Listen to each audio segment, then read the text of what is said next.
many souls have tested him throughout the course of time. So many still reach out to him with broken hearts and minds. And every one of them will say, without exception, that they find that my Jesus never fails. Even in the days of old, he brought his people through. And then he came to show his love and died for me and you. And then he rose again to prove that every story has been true. And my Jesus never fails. And I know Jesus never fails. My Jesus never fails. You might as well get thee behind me, Satan. You cannot prevail, because Jesus never fails.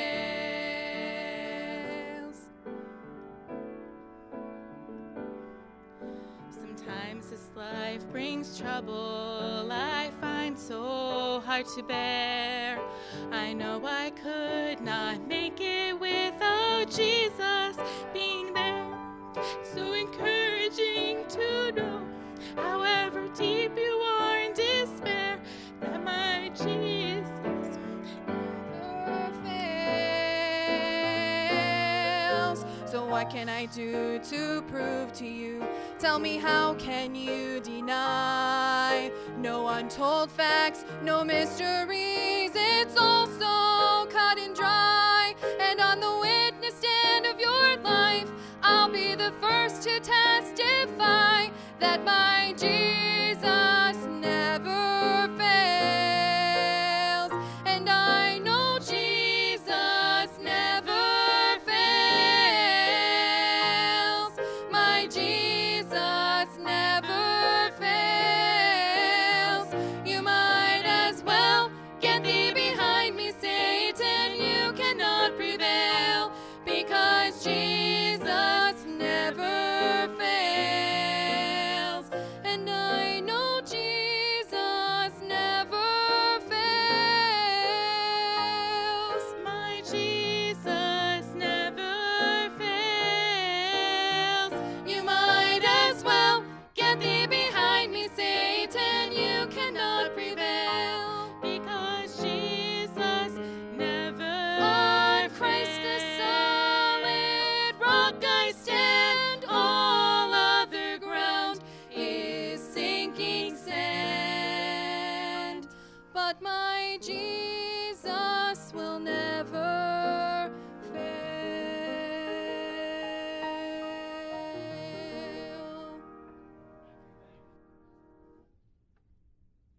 Amen. That's a truth. Praise the Lord. We got one that has all power. What a blessing. Go to the book of Ecclesiastes tonight.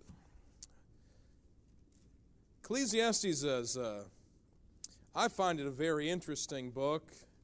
It's a different kind of a book in your Bible. And you have Solomon, who is the wisest man that ever lived, and yet Ecclesiastes is in some ways a negative book. He's kind of bemoaning some of the things in his life, but I think there's a lot of hard lessons that are expressed in Ecclesiastes, and I think there's a lot to learn from Ecclesiastes, and it's a blessing when you can learn from someone else's mistakes, and that's my prayer. And this verse, as I was studying the book of Ecclesiastes this week, just kind of jumped off the page. You hear me use that term a lot. It jumped off the page. But it did. It spoke to me in a way that it hadn't before. And I'd like to look at that verse. It'll be kind of our text verse tonight, Ecclesiastes 11. And we're going to look in verse 4. Verse 4. Notice what the Bible says here. It says, "He that observeth the wind shall not sow." We know that this is a time when there's farmers going out into the field and they're working and they're sowing seed, and it's a big job that they're doing. But here it's being expressed that if you observe the wind, if you look at the wind and the conditions, that you're not going to go to work. You're going to say, what's the use of it? I mean, that's what's being said here. And he that regardeth the clouds shall not reap. We're looking at the clouds, and I don't know if you've ever done that, if you've ever looked at those threatening clouds and thought, I don't know. I know I grew up in the Buffalo area working outside in construction. And so I grew up as a young person. I think my first construction job, I was 12 years old. And so I was out there, and I had a lot to learn. And I learned from the old timers, and I learned from them saying, hey, kid, just get to work. And I mean, we were little, and we were told by Mom, if it's lightning or if there's threatening black clouds, you better run inside. And so there's a little bit of a fear in a young guy when you see those clouds or you hear a clap of thunder, and I'm not suggesting that you disregard all of that. But in the Buffalo area, if you've ever been around this area for any length of time, you know the weather changes all the time. And we get a lot of clouds. We get a lot of wind. I think of places like Denver and places where there's 300 years, 300 days. Wouldn't that be nice? It'll be one day, there'll be sunshine forever. But Denver, they say, they get like 300 days of sunshine. Or somewhere in Colorado, those blue skies. And I always tell people, in Buffalo, we get 300 days of cloud. Now, we can't really complain too much. It's been gorgeous. It only gets worse from here. Not to get you discouraged, but it's been fantastic. But in construction, if you just look at the wind and you look at those clouds, boy, if you're a carpenter, and I'm looking at Brother Jeff Hanel, and we've got a number of guys that do outside work, you pretty much would almost never go to work. Because we just don't have those beautiful days, and it can change in a heartbeat. I mean, you Buffalonians know 50 degrees swing sometimes in a day. We've seen that.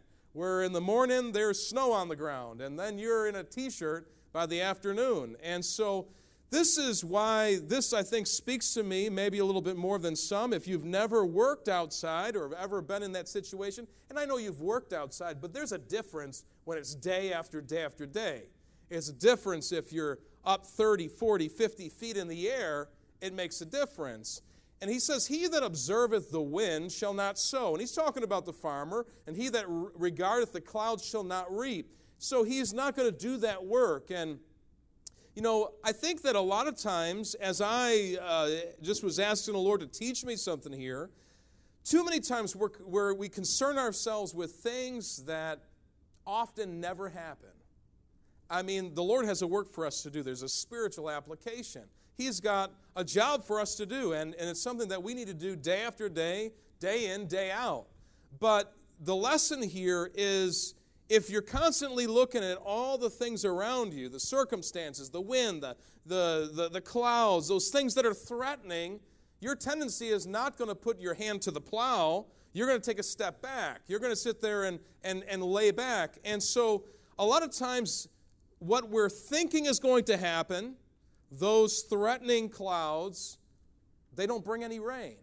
I've been there a million times with young guys, and they say, what do you think? Should we go home? And I remember when I was a younger guy, and I would say to the boss, boy, it looks like it's going to be a bad day.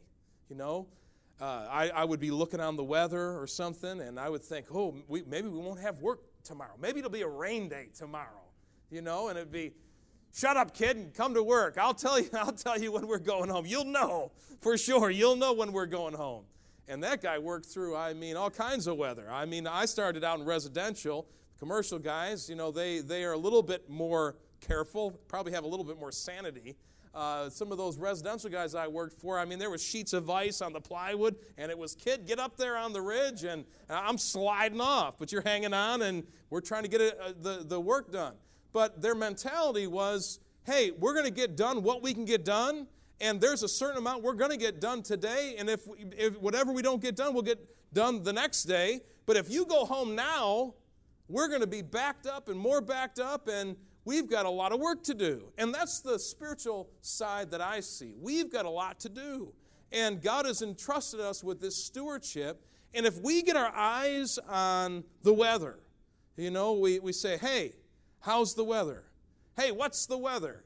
I hear people say that all the time. I kind of laugh. I've gotten, in my years of construction, people say, hey, what's the weather supposed to be tomorrow? It almost doesn't mean anything to me anymore.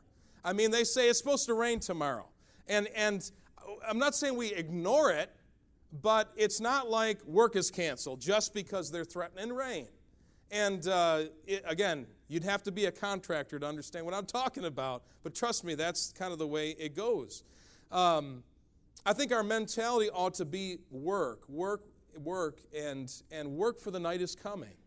That window, make hay when the sun shines, make hay when you have a time. We've got this little just vapor of a life.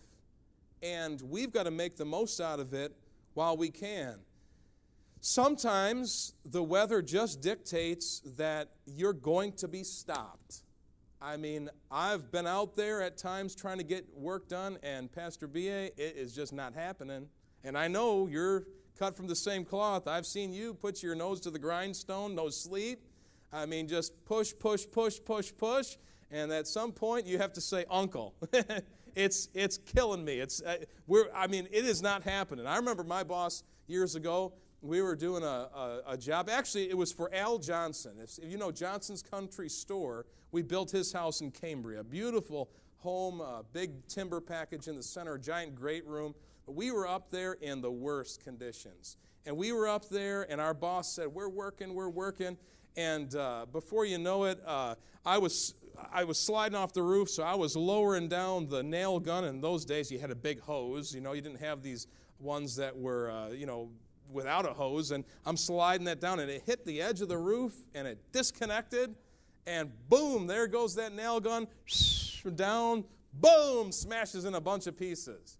Next thing, about 15 minutes later, we're up there with a saw, and we're doing something. That thing goes off the roof. That thing, smash. And I could hear my boss, just throwing stuff.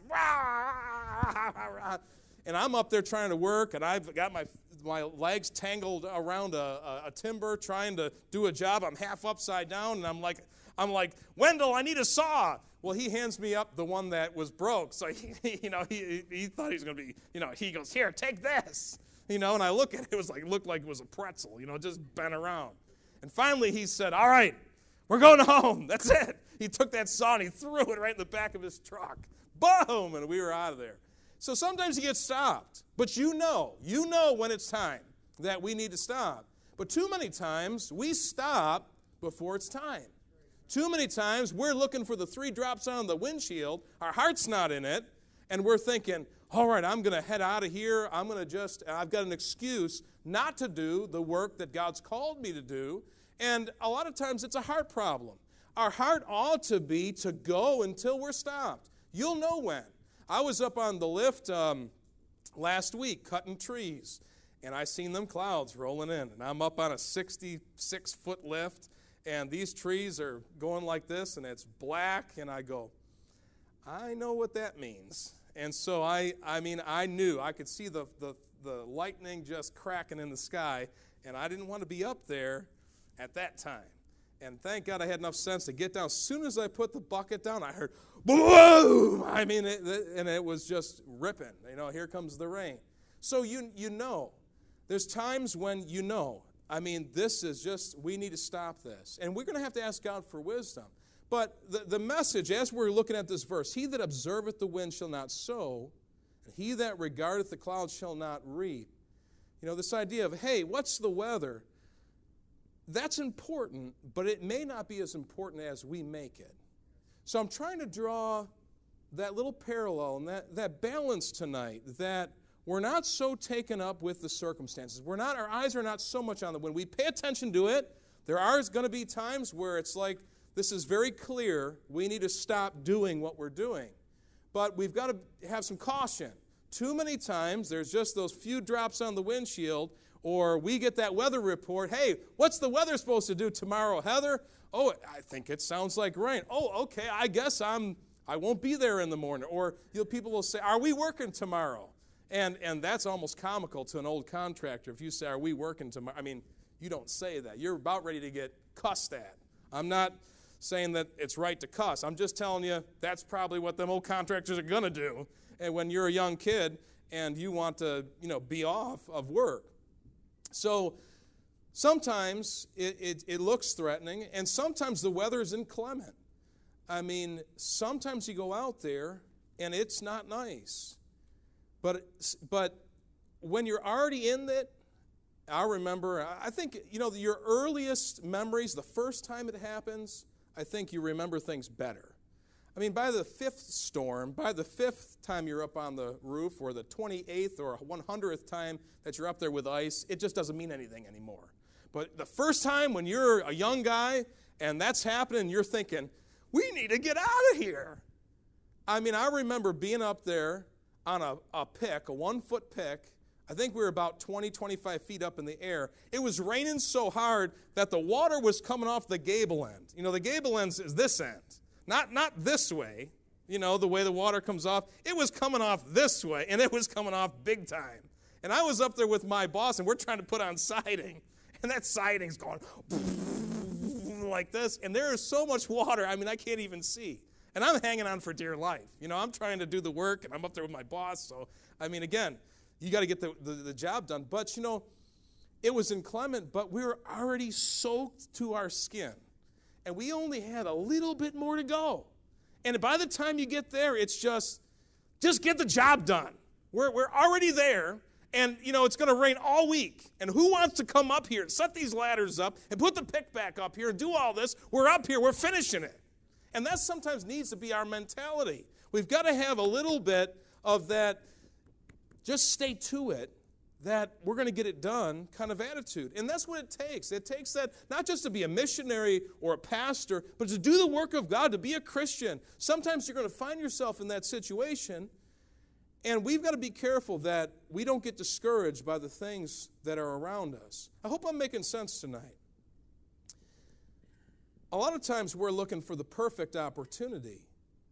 Too many times we're thinking it's just going to get better. I'm going to wait for the perfect day. I've done that. I've done that in construction. Just thought, I'm going to wait till it's a little warmer. I'm going to wait till it's a little drier. I'm going to wait till it's a little cooler. I mean, I've been on every side of that. And when I do that, it never comes. It gets worse. It just seems like Murphy's Law. And you can do that spiritually. You'll be looking for the perfect opportunity. I'm going to look for the perfect opportunity to say this to my wife.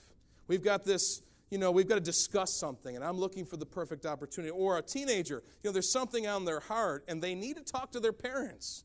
But they're looking for the perfect opportunity when dad's just in the right mood. But that's never going to come. And there's sometimes you just need to deal with it. And wife, you need to go talk to that grizzly bear. And he's never going to be just, it's never going to be a good time to bring it up. There's sometimes it's just never a good time to bring it up. But you got to deal with it. There's sometimes it's just, it's never easy to come to the altar. It's never easy to do some of the things that we don't want to do. And that's usually what causes us to wait for the perfect opportunity. We make excuses. We look at all these things and think, okay, give me an excuse why I can't do that today. Because in my heart, I really don't want to do it. And we've got to just sometimes get these things done and go to it. Lord, help the Holy Spirit tonight to just touch some people's heart and make the application tonight. Because we're talking about, hey, how's the weather? But the weather's not the thing that's the most important. God's given us some things to do, and we shouldn't be looking for that perfect opportunity. He that observeth the wind shall not sow. He that regardeth the clouds shall not reap. We don't sow because we figure it'll just be in vain. Well, if I sow in the wind, it'll just be wasted. I mean, if you've ever even thrown grass seed, you understand a little bit about farming. I mean, I don't know if you've ever thrown grass seed and just had it just blow right off of there. And when it gets windy, it just seems like it's not working. But again, this scripture is making an application that we should be sowing. We should be doing that work. And just because there's a little wind, don't get discouraged. We'll talk ourselves out of it and say, it's just in vain. Everything I'm doing is in vain. You know, you throw a little seed and just a little bit goes where you don't want it to. I've been there, even with grass seed, doing that job and thinking, well, a little bit went over here and this stuff's expensive and I would just be better served to go home. No, you're not. Now is the time when that rain's coming and that rain's going to sink in there and get that seed settled. And if you wait, it's going to be just as hard as can be, and that grass is not going to grow. And, you know, when I look at this stuff, I just see that practical application. But, you know, God is saying we're to sow. We are to give the Word of God out. We're to talk to our relatives. We're supposed to do all of these things that God has instructed us to do, but we're looking for the perfect time. We're looking at the wind and saying, now's not the right time. If I do this, it's going to be in vain. It's going to fall on deaf ears. And I'm just saying, watch out for that. Because here is Solomon saying, hey, I've tried that, and I've observed that, and that doesn't work. The guy that's paying attention too much to the weather, he's not going to get the job done. And he's got to focus on what the job is and what God's given him to do. We don't sow because we think better weather's coming. I already told you, from here on in, I mean, in these months, it gets worse in Buffalo. And I don't know about you, I almost look forward to when the snow flies, because to me, 40 in rain, if you're ever in construction, 40 in rain's the worst. I'll take 0 in snow over 40 in rain. I mean, it doesn't matter how many Carhartts you put on. You could put on the Arctic, you could put on the Siberian, and it's still coming through. But it's like that in the spiritual realm. We're told all the time, and it's true. It's the end times. So guess what? Men are going to wax what? Worse and worse. So it's not getting better. It's probably going to get worse, but yet we still have a job to get done.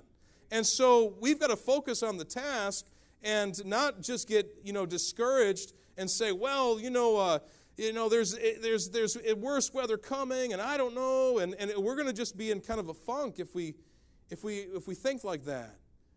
We think better weather's coming, but honestly, truth be known, there's probably worse weather coming. Well, preacher, that's not what I want to hear. I'm just telling you. I'm not saying that God's not able. He's able to meet with you if you're in the lion's den. It doesn't matter to God. But as far as the world is concerned, it's not heading in the right direction.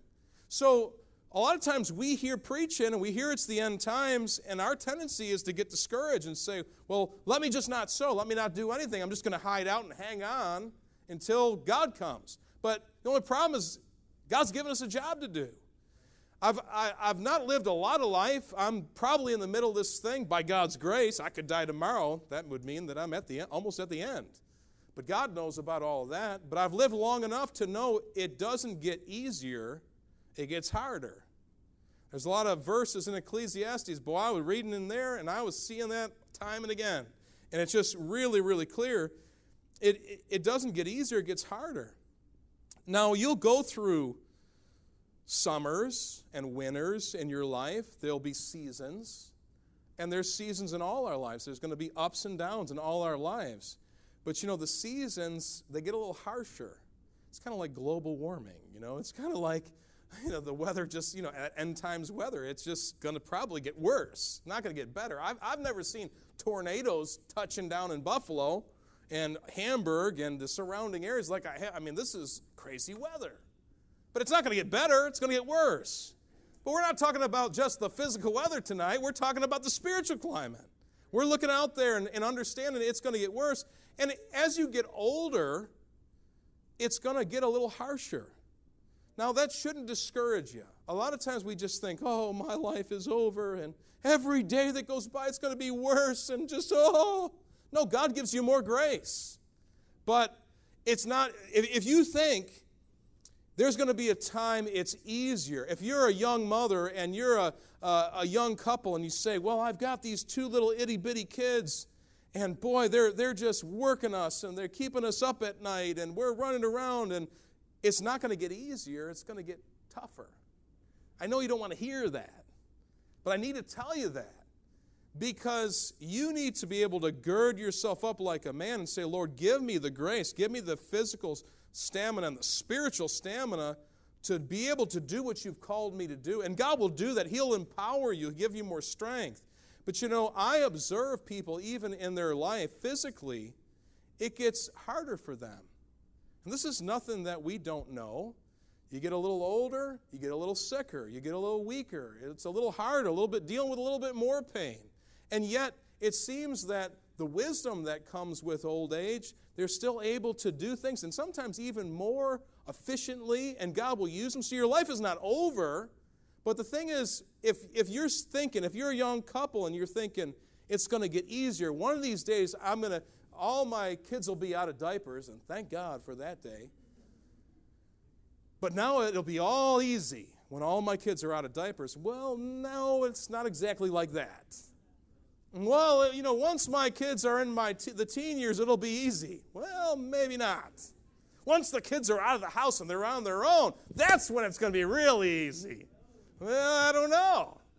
I hope it is. I hope, but, I mean, you're laughing tonight because you know it gets a little bit harder. Now, there's blessings all along the way. There's winter times. There's summer times. I mean, we are living in the best days of our life is what I'm saying. We've got to recognize that today is a good day. We're looking at the wind and we're looking at the clouds. And we've got to recognize God's given us today. It's a blessing. Don't look for tomorrow to serve God. Don't look to tomorrow to sow. Now is the time. Because we have this mentality, it's going to be easier. I'm looking for the perfect day. And when that perfect day comes, boy, I'm going to serve the Lord. And I'm going to go talk to that person. And I'm going to get this straightened around in my life. Be careful of that mentality. That's what he's talking about. He that observeth the wind shall not sow. We got our eyes on all the wrong things. We need to enjoy what we have. Enjoy even the problems that we have. Even the health that we have. We need to enjoy that. We need to thank God for where we're at. I try my best not to look at people in different areas that have it better than me, because that tends to discourage me. I try to look at all the people that I know of in the world that got it way worse than me, because then I look and say, wow, I'm really, really blessed. And that's a help to me. And we all struggle with that at times, but I'm trying to get you to understand we're blessed. Brother Fisher calls it your thorn package. The thorn in the flesh. We all get a thorn package is what Brother Fisher calls it. And that's for our humbling, and that's for, God to do a work in our heart and in our life. And we ought to thank God like Paul and say, God, you know what I need, and God, I'm thankful for who I am, who you created me to be. Oh, not everything that we go through is pleasant or a blessing, but we ought to thank God for what we have. And, the Lord has at least shown me that. I don't want someone else's problems. I'm grateful for the ones that God's given me, and though sometimes I get weary and sometimes I get tired of my problems, I sure don't want someone else's problems. And God has been good to me. I think you could say the same if you just really go to the Lord and truly ask Him to open your eyes. Look at Ecclesiastes 12, verse 1. We're going to get into some of the scriptures here that are kind of teaching us this concept. And I said, be thankful for what you have. Notice this verse in Ecclesiastes 12:1, the context of what we're talking about. Remember now thy Creator in the days of when? Thy youth. While the evil days come not, nor the years draw nigh, when thou shalt say, I have no pleasure in them. Again, let me be careful here. I'm not going to say that when you're old that you have nothing to live for. I'm just saying that as you get older, it gets a little bit more difficult.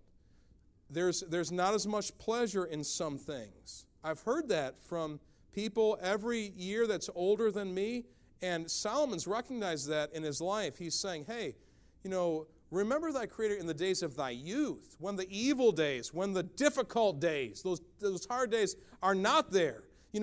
I've heard people that maybe they've lost their health or they're in a bed and they can't get out. And they're saying, would to God I would have served God when I could have, when I had my legs, when I had my ability to do this or that. So wherever you're at, that admonition is to us. Remember now thy Creator in the days of thy youth. And it doesn't matter if we're 70. If God's going to give us another 5 years or 10 years or 20 years, it doesn't matter what our age is.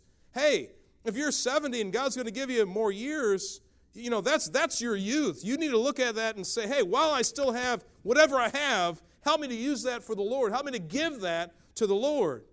And we ought to have that urgency. There's no time like the present. Do it now. We don't sow because it's uncomfortable. We're talking about the wind and the clouds and, what's the weather like? We don't sow often because it's just plain uncomfortable.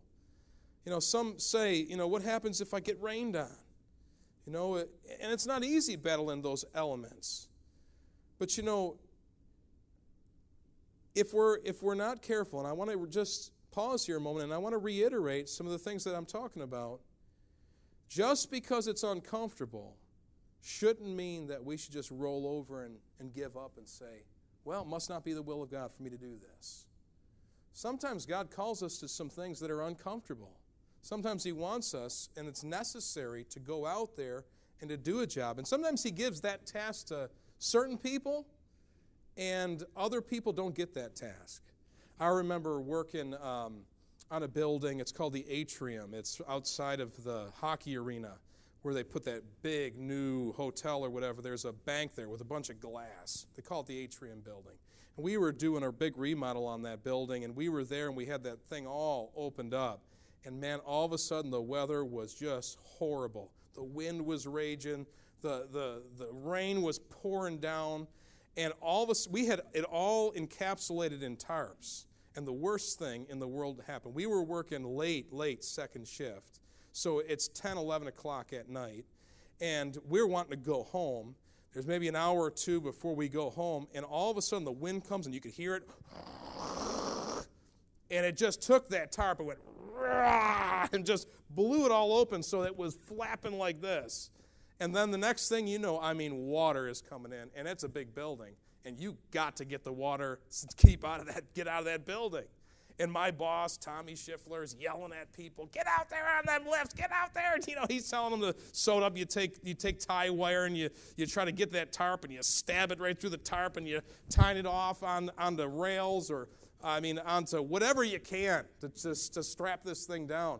And so I ended up having to be on the inside, which is the good job. I'm not out there getting poured on. And these guys, a couple of, Mad Mike and Mark, a couple of guys that, I knew, they were out there in those baskets, and they're tying these things down. And they got all the way around to tie it down, and all of a sudden, it just ripped it all open again. And here they had to go and do it all again. And when they finally got it all done, I told Tommy, I says, you've got to send those guys home. Tommy was going to just tell them to go home and change and come back to work. I'm like, give them the day. Give them the day. Those guys are, they worked hard. And he finally did.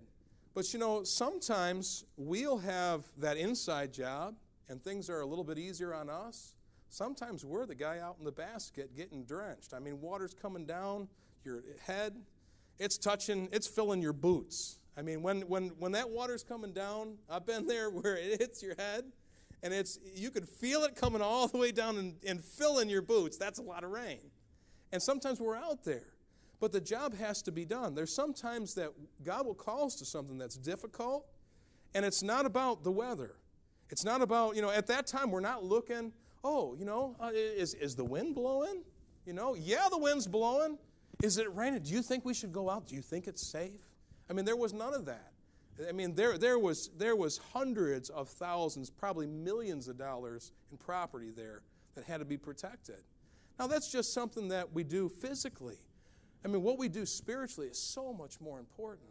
People are so much more important. God sometimes will call us to something, and it's difficult, and we need to be careful of this idea of looking at the weather. Otherwise, we're not going to get that job done. So we do things sometimes that's uncomfortable. Look at Ecclesiastes 10 and verse 18. It's sad that sometimes we're just plain lazy or slothful. And it says here, by much slothfulness the building decayeth, and through idleness of the hands the house droppeth through. I mean, what happens is you just tend to get in a mess when we're just not keeping up on what it is that God's given us to do. You have a house, and we teach it all the time with marriage.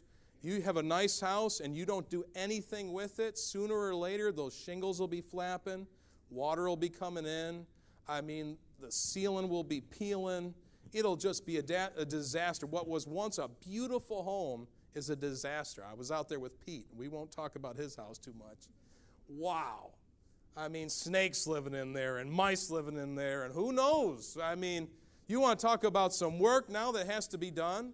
But you know, that can happen to us. We get looking at the wind and thinking, I don't want to go out there. I don't think I'm going to go out there and paint the house today.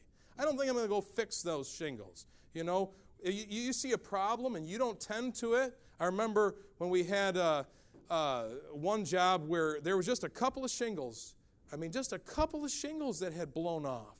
But you know what? We didn't get up there on that first day and get them tended to. And guess what happened? The next thing, just the wind come and it can get under there and just peel that whole roof up. And now you got all kinds of problems. You say, what does that mean for me? Where's the application? Well, I mean, I hope that you can see it.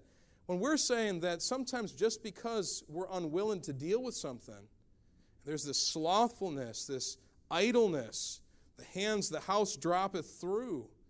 I mean, when you've got things going on in your marriage and things going on in your relationships, boy, we've got to get to them.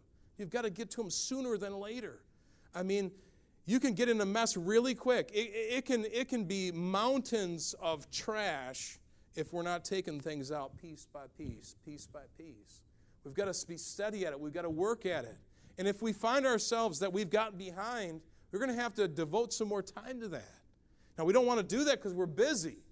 But you know, when there's a problem in the home, and there's a problem with some kids, or there's a problem with the husband or the wife, we've got to devote that time and take that time and devote it to that and say, I need to focus and I need to put a little more effort in here. And I hope that you're not afraid of that. Let me give you a little more advice. Don't cut God out of your schedule. Well, I don't have enough time, so I need to focus on the family, focus on my kids, so that means I'm going to just cut this and this and this time out because I was devoting that to God and God will understand. Well, God probably doesn't understand. We're supposed to put Him first. Second, it's not wise to do that. We need Him in all that we do. And there's probably some other things that are not important that you can cut out. And you say, well, everything's important. I know how that feels, but I'd say prayerfully consider and say, Lord, help me to be able to cut out some of these things in my life that are stealing my time and my effort. And I know I've got this pile of rubble that I've got to get at so that I can have a sweet spirit again and a sweet marriage. I believe the Lord give you help with that. Work at it, one piece at a time. You know, but a lot of times we say, how's the weather? You know, is it going to be easy? I mean, I want to get to that pile, but I'm kind of waiting until it warms up a bit. You know, you can't have that attitude.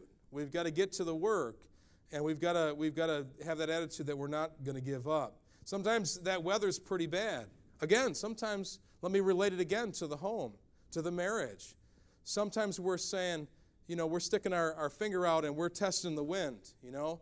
How's the weather in the home? Maybe I'm going to deal with my wife now, or maybe I'm not, or maybe I'm going to deal with this now. Be careful. Be careful of just saying, well, I'm going to do the right thing only when the temperature is right, because you will get into big trouble when we do that.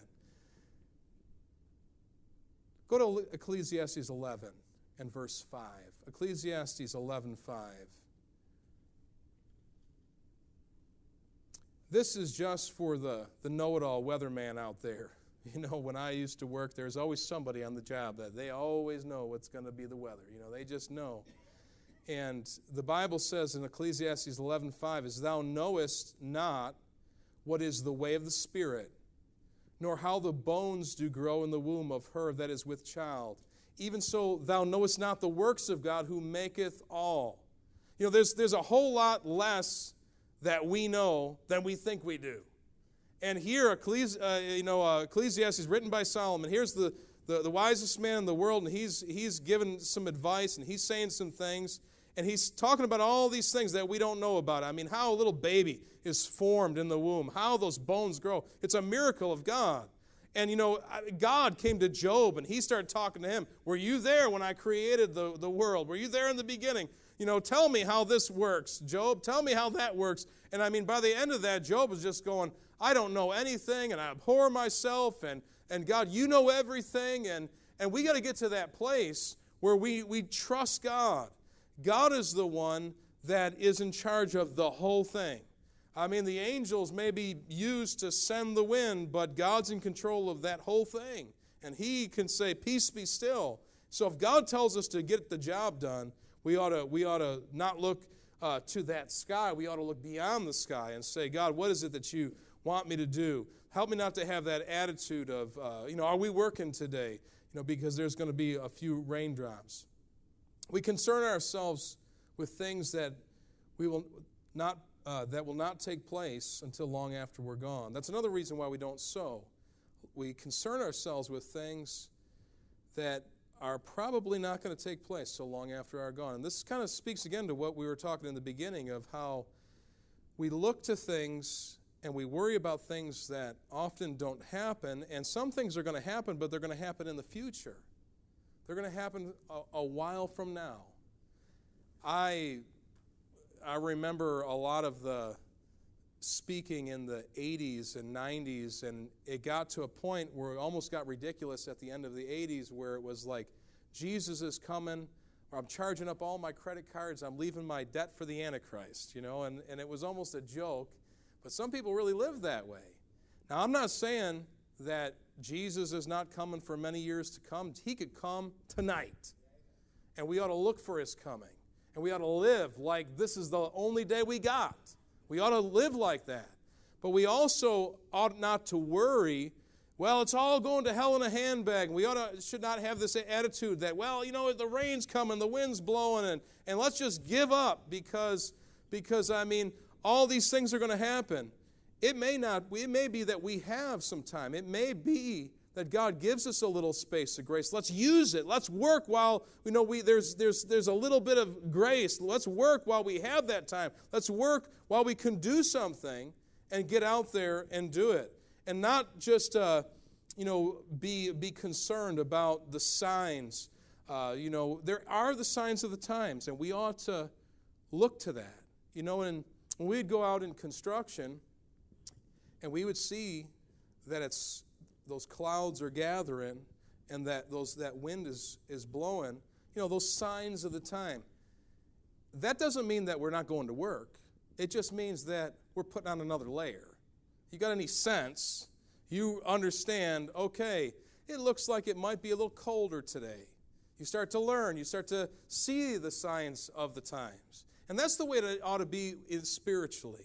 It doesn't mean that we don't go to work. It doesn't mean that we stop, let's just all, huddle in together in this safe place. No, we've got a job to do. And we don't ignore those signs, but we're going to just put on another layer and we're going to put our nose to the grindstone. We don't know as well, let me make another point here, we don't know if this is the last work day we have.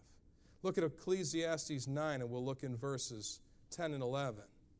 That's always something that's convicting to me when Sounds of Praise sits there and they sing that song, live today like it's the only day you have. That's a convicting song. It's a song that we ought to listen to regularly, and we ought to apply it to our life. We don't know if this is our last workday for the stewardship that God's given us. And Ecclesiastes 9:10 says, whatsoever thy hand findeth to do, do it with thy might. For there is no work, nor device, nor knowledge, nor wisdom in the grave, whither thou goest. You say, well, that's depressing.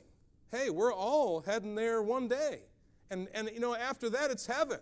But we're running a race. We're in this thing. And while we got a work to do, and we have, we're running that race, let's run that race. And let's run it to the best of our ability. It doesn't matter if it's sleet or snow or whatever. Let's run that race.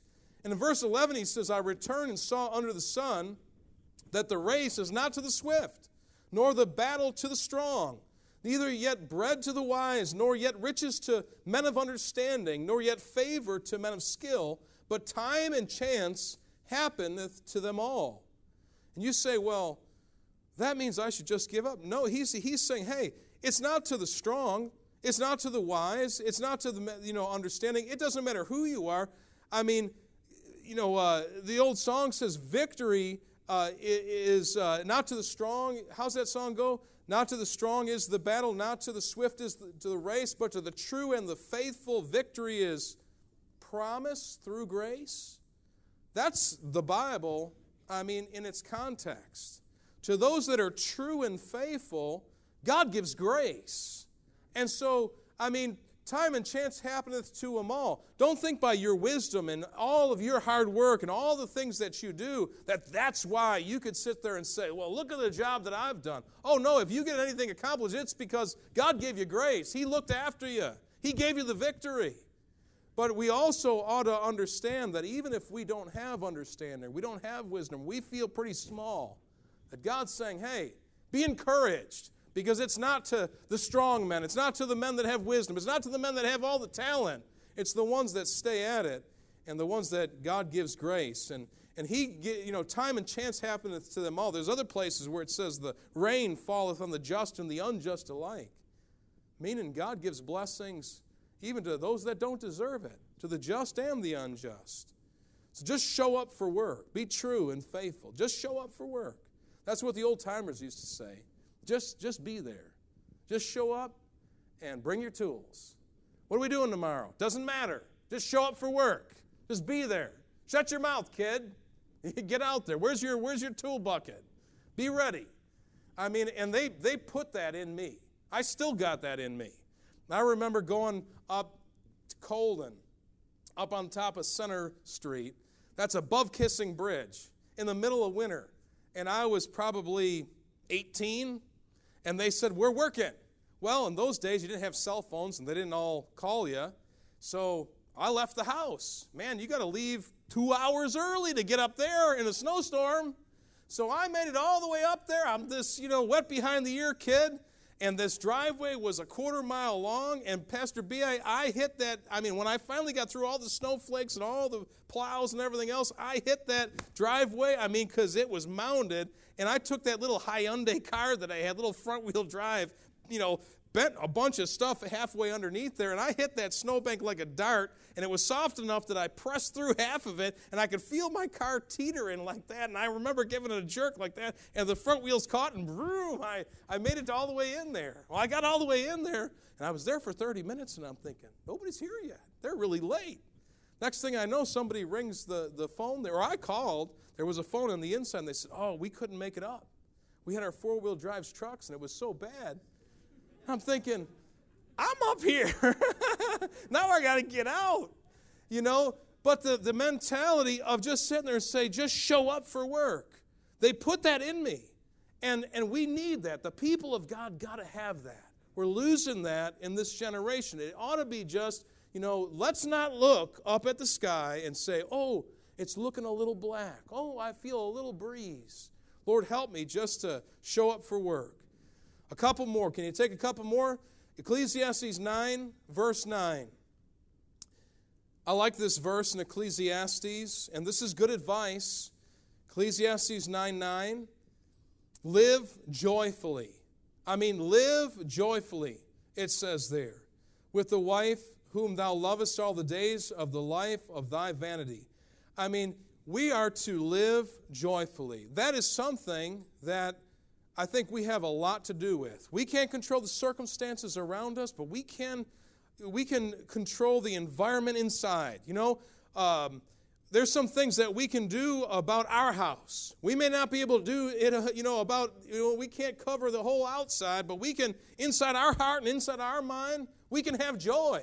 And we must have joy. Otherwise it is going to be a drudgery and a difficult long run and a long race. We ought to live joyfully. So if you don't like the weather, change it. I can change the weather. Well, again, you're not in charge of the weather out there, but you're in charge of the weather in here. If I didn't turn the heat on and I let it just freeze over in here in the middle of the winter, you ever go in a house where all the pipes are busted because they just didn't even turn the heat on? Well, that's kind of dumb when you can just turn the dial and crank up the heat. You know, that's the way it can be in your heart and your mind, in your marriage. It can be that way if you'll be dedicated to that thing. Boy, you're looking at me like, well, I don't know. I'm telling you, we're not in charge of the weather out there. But here this scripture says, live joyfully. Boy, you ought to live joyfully. Live joyfully with the wife, whom thou lovest all the days of thy life, of thy vanity, which he hath given thee. It's a gift of God, a wife, a family, all of what God gives us. All the days of thy vanity, for that is thy portion in this life, and in thy labor, which thou takest under the sun. Hey, what's the weather? It doesn't matter. I don't care, because I'm going to live joyfully. Doesn't matter what the circumstances are. I mean, it doesn't matter what the surroundings are. We're going to have a good time. I remember March when we had a missions conference a couple years back. We had a big old snowstorm.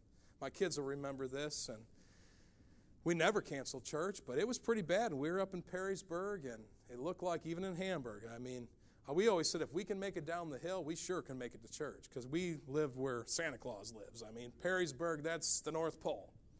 And Brother Farley was staying at our house. And all the power went out and all that. And we were talking with Pastor B, whoever else, and we had to cancel church. Brother Farley was excited. He said, I don't think I've ever had a snow day. You know, he's like my kid's grandpa. So all the lights are out and all the kids are running around playing hide and go seek. And Brother Farley, you know, he's in there just observing, sitting on the couch, watching all us act like crazies. And we're going to have a good time.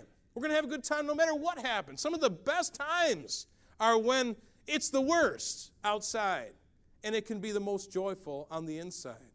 We broke down coming from Albany one time, and the van would not come out of second gear. We had to drive from Albany home in second gear. And we can get up to about 45 miles an hour. It was like, I'm going to blow this transmission. About halfway back from Albany, I thought, we need to just get a hotel for the night. And my daughter Amanda was with us, and we got a nice place. And I mean, nobody was near the pool. We had a big old time. We went to Salvation Army and bought some clothes. And I don't remember all we did. She could probably tell you. But we had a good time. And you know, it doesn't matter what the weather is, and it doesn't matter what goes on. We can live joyfully. And there's that admonition from that man who lived that life. And he's saying, live joyfully. Then life is short. I was talking with Brother Constantino, and I'd like to look in Ecclesiastes 9, and we'll look at these verses here. But I said to Brother Constantino, I preached for him during a missions conference this year, and we sat there after the service, and looking at Brother Constantino, I remember him when his hair was dark. And I remember him when he was younger than I am now. And he's sitting there, and his hair's, you know, showing some age. And he's getting to where he says, you know, I'm probably going to lay this thing down in a little bit. And I don't think I'm going to be the pastor too much longer. And we're just talking, you know. And I says, you know, my dad's in heaven, and you kind of, you know, finishing this ministry part, and you're trying to transition. And I said, there's a part of me that's a little bit jealous about that. And he said, what do you mean? I says, well, it's overwhelming to me to think of serving the Lord all of them years. And I think, I still, you know, if you've ever ran, you know, you're only halfway there or something, you're thinking, I got a long way to go. And you try not to put your mind on that. You think on the next mile. And that's what we got to do. But you know, Brother Constantino looked at me and he said, it just went all too fast. And he had a look in his eye that when he said that to me, it was like, whew. And I thought, boy, I have got the wrong attitude. I need to enjoy what I have. I need to realize that life is short. I need to make the most of it now. Whether it's raining or snowing or sun's shining, I need to do it and live and run. Do all I can for the Lord while I can. Because, I mean, sometimes, you know, someone that's a little older, he'll sit there and say, those were some good years, and make the most of that. I really have been blessed in my life. I'm not planning on having a midlife crisis. I might have one, but I'm not planning on it. And I was talking with my wife the other day. I says, we have lived, I mean, in our young lives, we have lived a full life.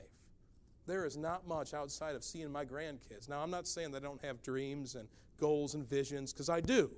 And I want to do more for the Lord. But we were talking, I says, if I died tomorrow, I mean, we have done a lot. And it's been a blessing. And so, when you're running that race, and I'm not saying, please don't misunderstand me. I'm not saying there's not regrets. I'm not saying that, we couldn't do some things better. I'm not saying that. I'm just saying, I'm looking at the positive and saying, God's been good. And I want to try to encourage you tonight to run your race, to not look at the weather all the time and sit there and say, that verse, let's read it one more time, 11:4, he that observeth the wind shall not sow, and he that regardeth the clouds shall not reap. I've learned, don't spend too much time flipping on the news, watching the weather spiritually, looking at the circumstances, looking at what's going on. Yeah, we need to, it's good to know what's going on in the Middle East. We know where it's heading. And it may warrant that we need to put on an extra layer. But that doesn't mean that we don't have a work to do and that we need to get after it. Let's all stand. We're going to have a verse of invitation. And maybe you'll remember this odd message. What's the weather? Hey, what's the weather? I don't know that it matters that much. Okay, I appreciate you telling me that, because I need to bundle up. I need to get ready, because I know we're going to have a tough day today. And it's not going to be easy. May the Lord work in your heart and in your mind that He might bring to remembrance some of the things that were said tonight. How's your heart? Is there something that maybe you're looking for the perfect opportunity to do? Well, if the weather was right, if the climate was right, I'd say this, I'd do this, I'd go there. Be careful of that. Sometimes God wants us to wait. Sometimes God stonewalls us and we're banging our head against a wall and God is saying, hey, dummy, you need to stop. So we need wisdom with that. But the message tonight is far too often, I would say most of us, we give up too easy. There may be a few of us that are stubborn and we're trying to get ahead of God. That does happen. But I would say many times we just give up far too easy, and we could do some things for the Lord if we just had the right heart about it. If we had a thankful spirit, it would renew us. Too many times we're discouraged and it's hard to go through life when you don't have joy. It's hard to go through life when all you're seeing is the negative. Once you're able to see the positive and how good you have it, boy, there's a skip in your step. Those eagle's wings that the Bible talks about. It's a renewing in your spirit. May the Lord give you wisdom as we sing. Take your time.